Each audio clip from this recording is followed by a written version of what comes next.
la question sociale. Qu'est-ce que c'est? C'est le terme qu'on utilise pour désigner les problématiques liées à l'appauvrissement rapide d'une partie de la population, un phénomène qu'on appelle la paupérisation et qu'on qualifie alors de mal du siècle. Pour vous donner une idée, en 1840, on estime qu'un tiers de la population française est assistée par la charité publique.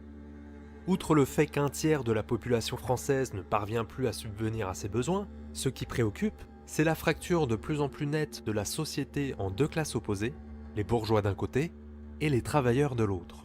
Des travailleurs de plus en plus nombreux, désormais assez nombreux pour se révolter et prendre le contrôle de grandes villes.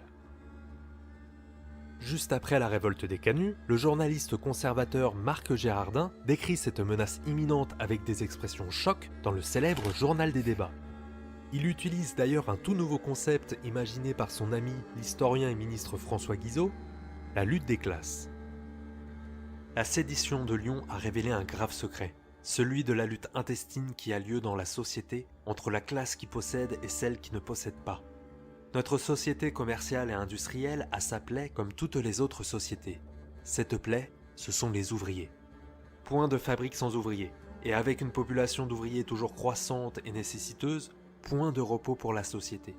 Cherchez dans chaque ville manufacturière quel est le nombre relatif de la classe industrielle et marchande et de la classe ouvrière. Vous serez effrayé de la disproportion. Les barbares qui menacent la société ne sont point dans les steppes de la Tartarie. Ils sont dans les faubourgs de nos villes manufacturières. Ils sont les plus forts, les plus nombreux. Ils n'ont rien à défendre et tout à prendre.